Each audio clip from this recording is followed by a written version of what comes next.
This is the Aftermarket Radio Network.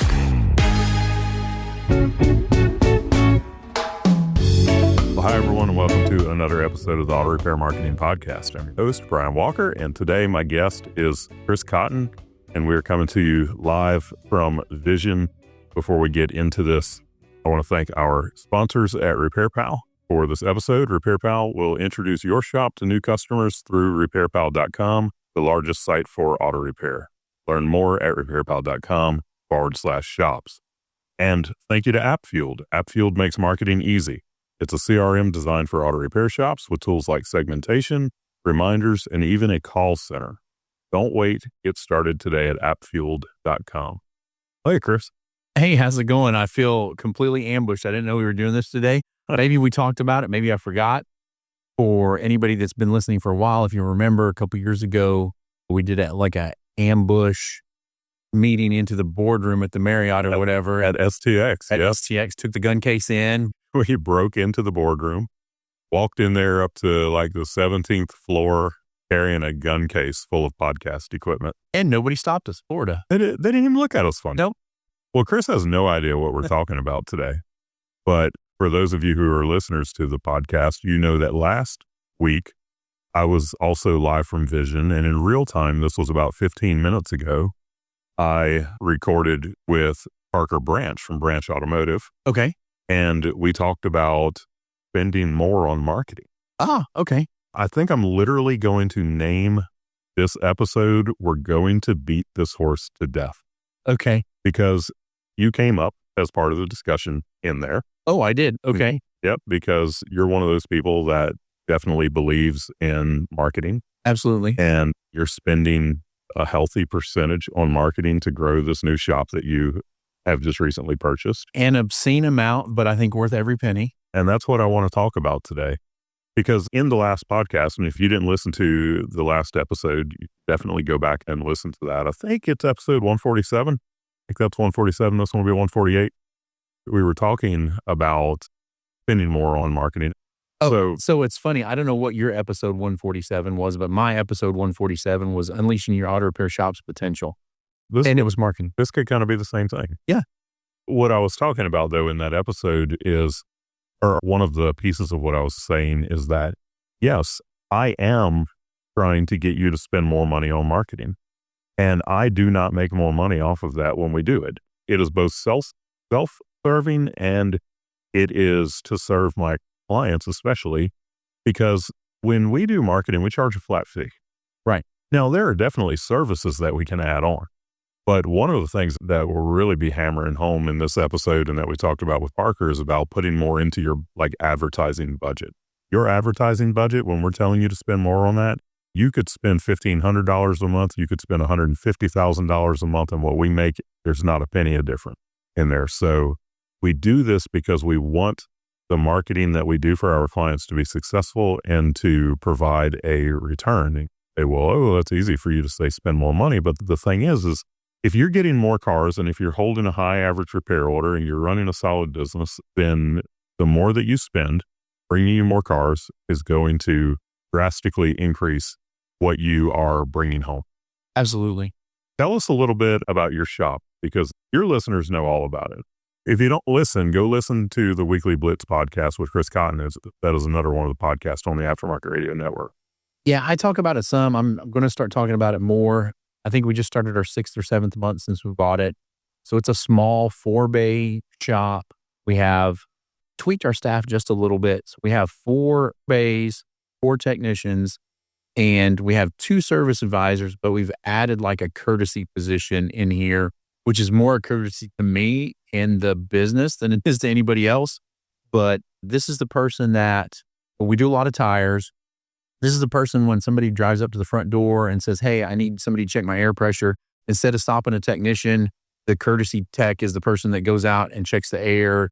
If we have, this person can do 2 roles. So they can work in the back. They can also work in the front. If we have a technician that doesn't show up for the vacation or whatever, he's the 4th tech in the back. Outside of that, he's the 3rd service advisor or whatever up front. Helps me with paperwork, some of the other stuff. I'm guessing he's kind of an entry-level C-tech. He's like a B-tech. Okay. And actually, he's probably like a B+. And how we ended up with this person was he hurt his back and had to be on light duty for like 6 weeks. I told him, I'm like, well, he's a good enough employee. We're not going to let him go. We're going to keep him no matter what. So let's start teaching him how to be the service advisor, do things like that, sell tires. He could still do alignments at the same time, but and it's really helped out because in the last couple of weeks, we've had somebody call in sick or do some other stuff, and he just fell right into the role. Our sales were the same. So we don't have in a 4-bay shop, we don't have that typical cycle up and down where you have somebody sick and you lose a bunch of sales for those days. We've got that person that we can throw right into that role and we just stay leveled off. And it's really helped us out that way. Anyway, to continue, when we bought the shop and evaluated the shop, it was more of a tire shop that did auto repair, but we pretty much flipped it at this point to where we're an auto repair shop that does tires. And you bought it this when? We bought it the end of August. So the day after Labor Day of 2024 was our first day. Okay. And just to kind of give everybody the background on the numbers, the very first week of March, this last week, we were already over what they had done all first quarter of last year. So their January, February, and March sales, we had already beaten that January and February. And then we're already almost half of what they did, almost a third of what they did all of March last year, we did in the first week. This has been kind of a common theme here towards these last couple of months as you've really, hammered down on growing this. We're doing 150% of what they did the previous year, same month. And we're still trying to figure out the staffing and what we do and exactly what we can do. One of the things that you may not be ready for yet, but I think I reached out to you guys in 1st of August and I was like, hey, I think I'm going to buy this shop. I want to start thinking about this. We got the paperwork done. I made the first payment and I don't think we even got our website up until December, maybe a couple months, whatever your lead time is for that. Yeah. So we went the first couple of months without any real website or anything like that. I also went into it knowing hey, I'm going to have to spend some money, whatever it is. And I really relied on you guys to look at the market because everybody's market's different.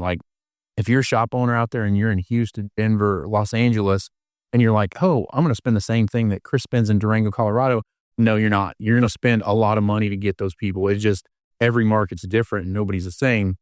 The other thing that probably wasn't even in your radar, but since you sidetracked me, I'm going to sidetrack you back. One of the things that I tried to do, I'm pretty busy and I tried to commit in the very beginning.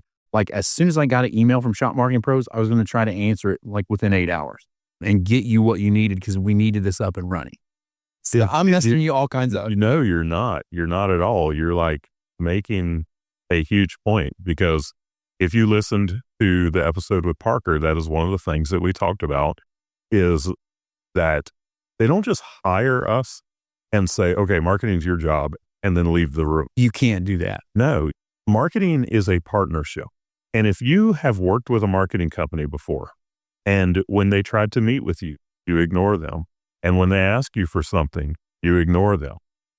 That is not a partnership. If you want your marketing to work, first of all, you can't be a lazy owner. And that's in every part of the business. When Parker and I talked, Parker and you are very, very similar in that you're both coaches who own an auto repair shop. Yeah. Now, Parker was more of an auto repair shop that became a coach. You were a shop owner a long time ago. Right. And then you had transitioned fully into being a coach. Correct. And then just recently owning an auto repair shop again. And it's been really cool for me to be on the outside looking in and watching what happened because when Chris bought this shop, he bought it from someone who, and correct me anywhere that I'm wrong here, but was basically an absentee owner. That's the way it was proposed to me in the beginning. It was hey, the shop runs itself.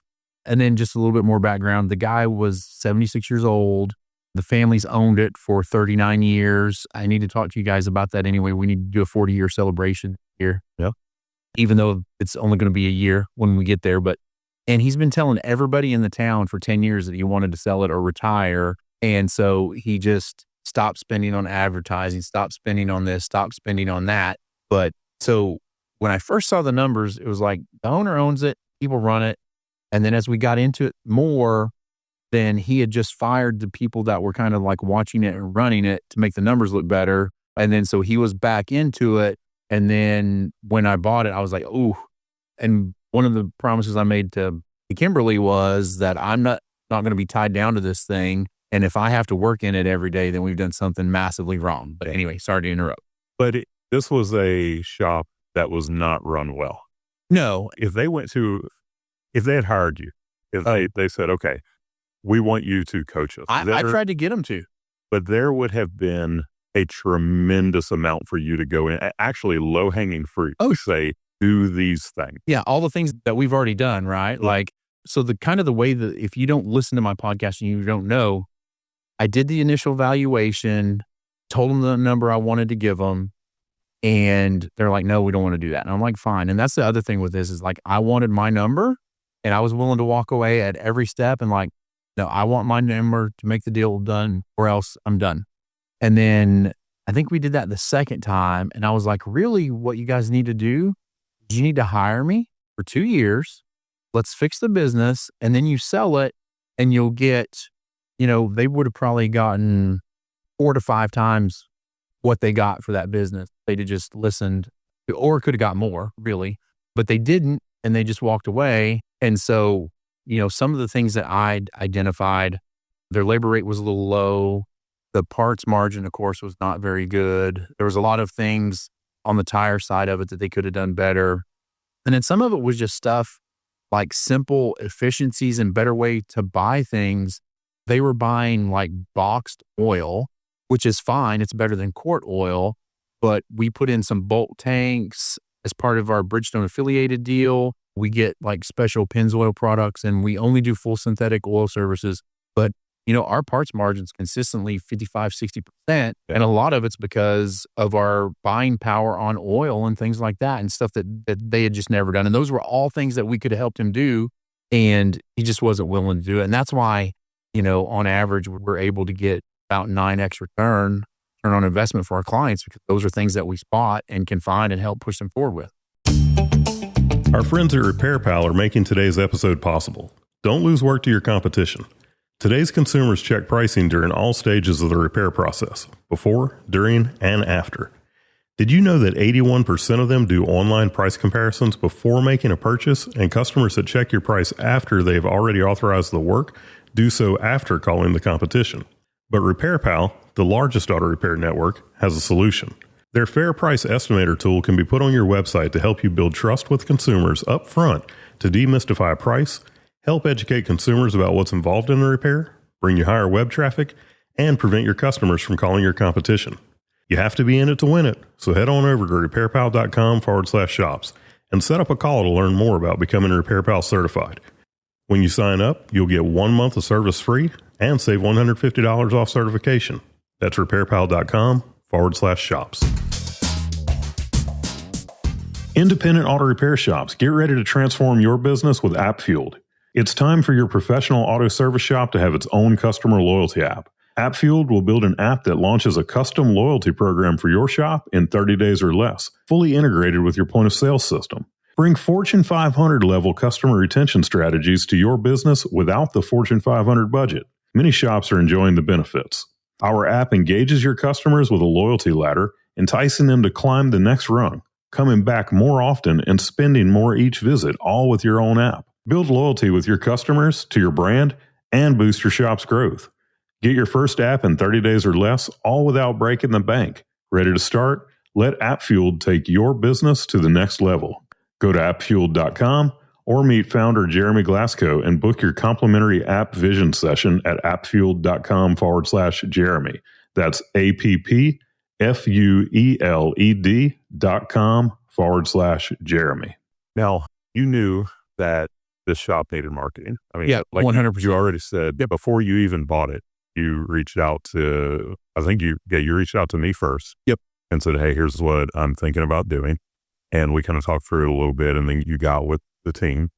Talk about just your theory on marketing, because you're spending a lot on marketing. Yeah. So one of the things that I noticed in the numbers, which I don't even know, I think I could plan to do this and still couldn't get this done. But I went back to their 3 years worth of numbers. And the first year they had done $1,060,000. The next year they did $1,070,000. And then the third year they did $1,065,000 again. Like, I don't know. They were consistent. They were consistently, like a lot of times I tell shop owners, we just have to suck less. They were like the same amount every year. It was just like whatever they were doing, they were just parked and doing. So one of the things when I was looking at it, by the way, just to give you an idea, we're right now, second week in March when we're doing this, if I look at my projections, we're projected to do like 1.48 at this point with the summer months to come. Yeah. So we're going to do $500,000 more than what he did in a year previous. Yeah. I think we should always be marketing in order to get more customers because you never know what's going to happen in the market. You always have to be baiting the hook and having that out there. Typically, if you're just trying to grow or have some sort of a presence, I think it's not your current budget. But if you want to grow, you need to be 5, 6, 7% of the amount you want to get to. So if you're $1.5 million a year shop and you want to get to $2 million, then you need to look at that $2 million and figure out, okay, 5, 6, 7% of what I'm doing, that's where I want to be. So, for us now, we're spending 8 to 10% because I want like a lot of growth. We can handle it. Yep. So 8% of the total revenue we're shooting for, that's where I'm trying to land. One thing that I think makes our relationship really good is I don't stress out over the little stuff. I know that if I spend this amount of money, I should get X. Marketing doesn't keep me up at night. But I'm not a micromanager of the marketing. I try to get you guys what you need when you need it and be proactive, and I spend the money, but I don't fret over it, I guess. What types of marketing are you doing, and what, tell us about the return that you're seeing? You may know this better than I do. I probably do. So we do Google AdWords. We have a lot of money going into Facebook ads, and we can talk about that a little bit. And then we do the social media marketing with you guys, which just kind of started because I wanted to let the dust settle a little bit. And then we do the local service ads, do the SEO. You guys did the website. And then I did the beta testing for you guys for the local service ads. Talk about that for a minute, local service ads, because I'm more excited about that than just about anything else, that has happened in marketing in a long time, because it is new to auto repair. And from what I'm seeing. Yeah. I think. If you go back for the history for local service ads and figure out what that is, like pre-COVID, Google came out with this and it was going to be for service companies. Like originally they rolled it out into HVAC, plumbing, people that come into your home to do work. And the process is they certify people like us or them. It's not a lengthy process. It's a little more invasive than most shop owners are used to, but you send them your driver's license, you send them your certificate of insurance, they look at your reviews. And then it's basically like how Google Business started 7, 8 years ago. Like that was a referral from a trusted friend. And then that kind of went away. And this was Google's way of replacing that. Like, okay, we did this once, we did this again. Google is telling you these are good stand-up people. That was pre-COVID. Then COVID happened because we thought this was going to roll out then, or I thought it was going to roll out then, and it never really did. They're like, oh, this is close, but it's not going to happen. And then so 4 or 5 months ago, I guess the robots woke up one morning and was like, hey, we need to make some more money, raise the stock price up. So let's go ahead and turn on the service ads for auto repair. Yeah, well, they had already turned them on in California and Florida, and I don't know how far that went back. I'm not sure when. It may or may not have been the entire state of California and Florida, or it might have been just parts of it, but it was definitely not countrywide. Right. And they just opened it up to the entire country. Now, they have a category for tire shop. Right. But Haley's trying to get me into that, but I don't think we've still been able to do it yet, because the tire shop category is now only California and Florida. Oh, okay. So it's coming. It's coming. We don't know when that will be. But yeah, so what kind of results are you seeing from it? So the other part of that is that and one of the things that Brian and I have talked about is how do we not rely on Google so much, but then we did the local service ads. That's one of the reasons why I want to spend more money on Facebook to see what the effect was. But when the Google local ads first came out, we signed up, we did the beta. We're getting a couple of phone calls a day, which originally I was concerned that those phone calls would be coming from our current customers and just asking for updates on their cars and stuff. But it really hasn't been the case. Like we've gotten a couple, but not in large volumes. So these are phone calls from customers. A lot of them are broken down in our area. And then what they've turned into is high average repair order tickets, very good leads for like breakdowns, brake repairs, things like that. And the good thing about the local service ad, this is things about like being a proactive owner. You have to look at your phone calls, listen to them, and then you have like a little dashboard to where you can mark it as booked. And then if Google sends you a phone call and it's not a correct lead, then they actually refund you that money back. And so you can see what you're spending, what your refunds are. When we first set this up and did the beta, Google recommended we spend like $500 and something a month, I think, or like $126 a week. We've not spent even half of that in a month yet, I don't think. Well, your lead cost is so low. Yeah. We got $7 leads. Yeah, $7 leads. So if you're looking for leads for your shop, this is great. You know, we talked about low-hanging fruit for repair shop owner to do. This is low-hanging fruit. How do we spend less, get good cars in? It's been great for that. It continued like every day I get an email or 2 emails. Hey, you got a lead. Here's a phone call. And then so what I do is I take all those phone calls back and listen to them with the guys.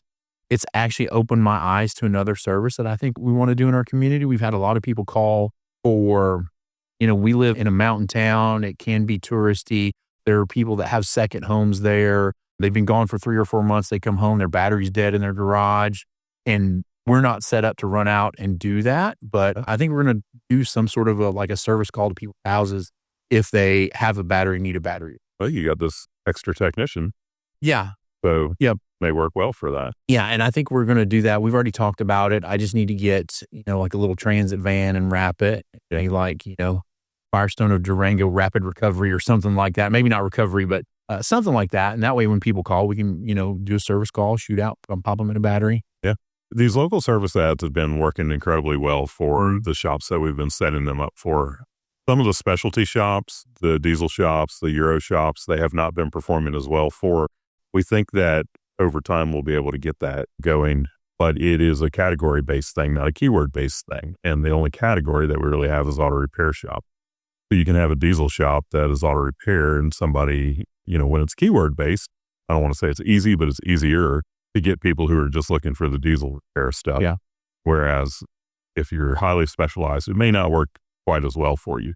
But we're seeing really great results, especially for those general repair shops. So we're doing some Facebook advertising for you because we've pretty much maxed out your Google budget. Yep. We're doing LSA for you, and we're looking for how can we build your brand in the area so that everybody knows if I'm in Durango and I need, service or repair, this is who I'm going to call. The other thing with local service ads, and you can explain this better than me, like if somebody goes into our area and looks up brake repair near me, auto repair near me, can you explain to everybody how that shows up? Because we show up as a trusted Google person, like above, even so we pay money for those AdWords, but this shows up above all that. This is very top of page. So it's above the map results and everything. It'll have a little check mark and it'll say in green letters, it'll either say Google screened or Google guaranteed. Right. Google guaranteed is much more difficult to get. With Google guaranteed, there's a little bit more of a vetting process. And Google has a component where if the client is unhappy with the repair, then at their discretion, they can reimburse that person up to $2,000. Oh, wow. For the repair. If it's Google screened, then that's more about, we think that this is a good auto repair shop for you to bring your vehicle to. And like I say, that goes back to the days when Google guaranteed was more about people who were coming into your home, and people don't want just anyone coming into their homes. So that was Google kind of screening them to say, yeah, these are good people, you trust them. Right. But it does come up above everything else. It is the very top thing that shows up on the page. And we have a ton of competition. That's why I want to see what it does when tires side of it comes in there. Mm-hmm. Les Schwab just recently bought out one of the people that was there, and they do brakes, things like that. And so they spend probably way more. I'm assuming it's a huge corporate company. If you don't know who Les Schwab is out on the West Coast, I'm sure they have like a ton of money to throw at that. And I'm sure they have it in with Google. But if you look at comparable categories, we still show up above Les Schwab because we're Google verified, certified, and they're not. They haven't done that yet. Yeah. Let's talk about these Facebook ads. Okay. Like I say, Google ad budget is maxed out. We're already doing LSA. Right. And, we're already doing SEO. Chris is looking to grow aggressive. And this is important for those of you who want to grow aggressively. These are the types of things that you do. We are doing brand building advertising for him right now, or just brand building in general. And we're doing this through Facebook ads. We have a pretty good budget. You're okay with me talking numbers on that? Okay. Yeah, so we put about $2,000 a month into these Facebook ads. Again, this is Durango, Colorado. What's the population of Durango? If you get in the town, we're a little less than 20,000 people. But because if you look at the western side of Colorado, like 550 north, it's $1 million highway. We probably have 100,000 people probably drive through Durango on a basis. And then we have all the outlying communities. So in town, a little less than 20,000, but maybe 50,000 in the area. Like it's one of those transitive kind of places where it's kind of hard to nail that down. Yeah. The budget that you put into brand building is going to depend on the size of the area that you're trying to get to. But, for that area, got a good budget to work with. Now, you can't see people coming in directly from those ads. No, but I will tell you, since we've started, we're pretty consistent at, if you look at all of our clients, we're about 23 to 25% every month, new clients. We know people are coming in, but the way we know people come in from Facebook is you cannot open your Facebook page and not see a Firestone of Durango ad. Either a video with me talking, a video with the guys, a video with the GI. For some reason, one of our guys, Joey, he has like a huge following in town now. It's like everybody's like, hey, Joey, I saw you on the thing. We constantly hear every day people seeing the videos and everything like that. So that's kind of how we know it's working. But again, we're getting 23, 25% new customers in every month. And it's a small town. Like this is kind of, I would consider it like a small rural community with this weird mountain twist to it. And again, I don't concern it. I know what our average repair order is now versus what it was when we started. I know we're getting 23 to 25% new customers in. What we're doing has to be working or else we wouldn't be seeing those numbers. Yeah. That's kind of what you have to do. I think I believe I said this on the podcast episode with Parker. Companies like Coca-Cola, for example, they don't buy billboards because they don't work. Right. But you can't put a billboard up and say, oh, that billboard led to this many dollars in business. Can't do it. I mean, it's the same way with radio advertising.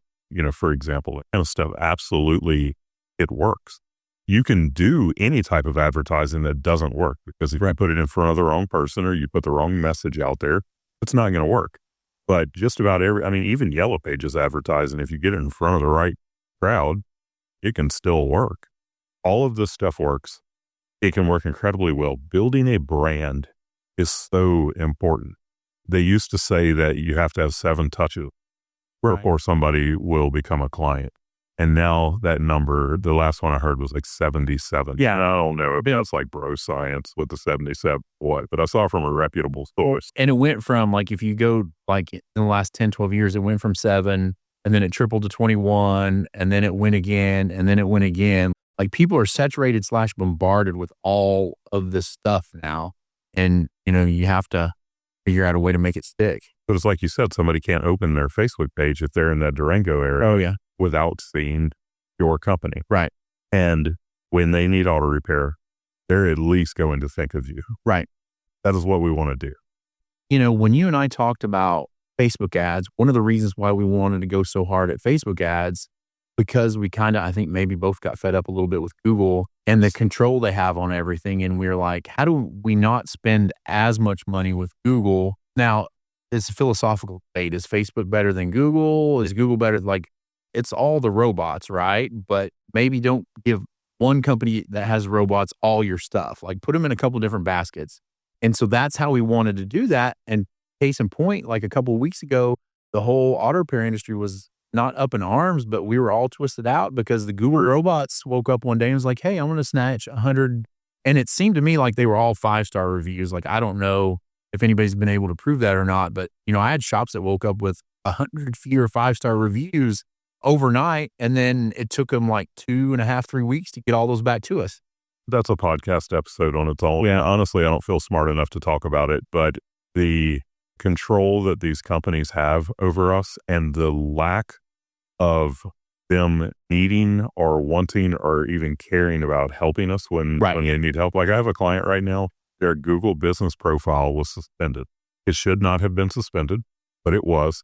I think today is day 18 that they do not have a Google business profile, and we cannot get anyone at Google. And I've even brought in another agency that spends lots of money, like they do the presidential campaign advertising.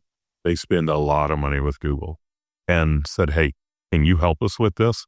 And they've tried to no avail. And there's something wrong there when a company gets so big that they can mess with a small business's income. Right. It's because they don't. Nobody cares. Yeah. And we've heard that saying before, that they're too big to care. And it literally is a case of they have so many people out there. Like the number of people out there right now that have a Google business profile that's been suspended, and it is hurting their small business. Yeah. Because when you have a company that big, you can't run it with people anymore. You have to run it with machines. Machines just don't give a darn. Right. So it's a problem. And like I say, it's an episode on its own. But yes, when things like that happen, we do want to give less money to those organizations. But there again, a couple of years ago, something similar happened with us with Facebook. But we can't ignore the companies, because when everything is clicking, which is most of the time, Right. they bring lots and lots of business to these small businesses. Yeah, absolutely. And so just like I would tell an auto repair shop owner, if you do a lot of fleet work, it needs to be a certain percentage based to your regular retail customers. And also if like 25% of your business is fleet work, then you want like 5% or less of that to one company, because you don't want that company to walk away. It's the same with these people. Like, I don't think we want all of our eggs in one basket. Definitely not. I wish there was maybe 2 more places we could spend money. That way we could spread it out. And the thought was we would spend this money with Facebook, and then maybe we would spend less with Google or cut that budget down and see what happened. And again, not be so Google client. Yeah, but the way that it actually works is your Facebook becomes what in the marketing world we refer to as top of funnel, whereas that the Google advertising is a little bit lower in the funnel. Right. So it all works together. And yes, over time, it should allow you to be able to spend less, right, with one company, but it does minimize the damages when you do have that one company that something goes wonky. Right. I mean, at this point, I can't remember if it was 2023 or 2024, which it's only early 2025 right now, but it was March of either 23 or 24. Google ads were just not performing. Right. It actually was November of the previous year through March that they just tanked the results that we were getting. And there was nothing that we were doing wrong on our end, but they were not performing, and the money was still being spent. In a case like this, like when you build a brand, they're no longer now just searching for auto repair shop. They will go search for Firestone of Durango, right, because that brand is in their head. And when they're searching for Firestone of Durango, we no longer need to pay Google for them to find you. Right. Even when you maximize your SEO and everything, all of that works. Like my client right now, for example, their Google business profile is down, but their website still ranks very well organically, and the website is still coming up in the top of search. Yeah. Is it impacting them that their business profile is down? Absolutely. There's no doubt about that. But it's not as bad because they did invest in other. How did that show on their customer? Is it showing them closed or doesn't show it all? Okay. Yeah, doesn't show it all. Which is probably better than it. They're running local service ads, and the local service ads are still working, which are heavily dependent on Google business profile. But the local service ads are still working. Their SEO is still performing. It's just that their Google business profile does not show. Right. Interesting. I got one, I don't know where we're at, but I got one I want to throw at you that came out of my service advisor class. Sure. A lot of those people in there are saying they're starting to get people from Reddit. And Reddit there's nothing we can do about it because we're not even allowed on Reddit. You have to be an individual and people recommending. But this, I guess, maybe goes towards reputation. What's your reputation in the community? Do people recommend you, and what are they doing? But people are seeing a lot of people coming as recommendations from Reddit. Yeah, like you said, that's one of those things where it really depends on your reputation, right, and the community involvement that you've had and everything. I believe that you should become a celebrity in your community and a celebrity within your. And if you do that, it's going to change the face of your business. And if we look at some extreme examples of that, and I talked about this in my class 2 days ago, you look at Dave's Auto Center, who is in Utah, And he has become like a TikTok and Instagram celebrity doing all these short form videos and YouTube. He has people that will bring their vehicle to him from across the country. Right. I was listening to a podcast episode of The Jaded Mechanic where they had one of his someone who was a previous technician of his on there. And that tech was talking about how like a guy in North Carolina put his truck on a trailer and had it shipped out to have a new engine put in it in Utah. Yep. And that's just nuts because you can't tell me there's not, 20 equally good Or shops more, yeah. between these two places. It's just that one of them is a celebrity and everybody knows about them. And the other shops, nobody really knows them anywhere near the level of like Dave's. Yep. Well, you can do the same thing on a much smaller level, and it's way easier to do to become that celebrity within your community. Yep. And that is doing things like being involved in B&I, being involved in your Chamber of Commerce. When you get involved with all of the other business owners in the area, nobody refers like other business owners because people know, oh, if this person owns a business, they probably know somebody who does this thing, and they'll go to them like a trusted person and ask them, who do you take your car to? And that is one of the tougher things to do, especially for that shop that is in like the mid-level of its success. Yeah. Early on in the business, sometimes you have more time than you have money. Right. And at that point, you want to do that community involvement because it's almost free.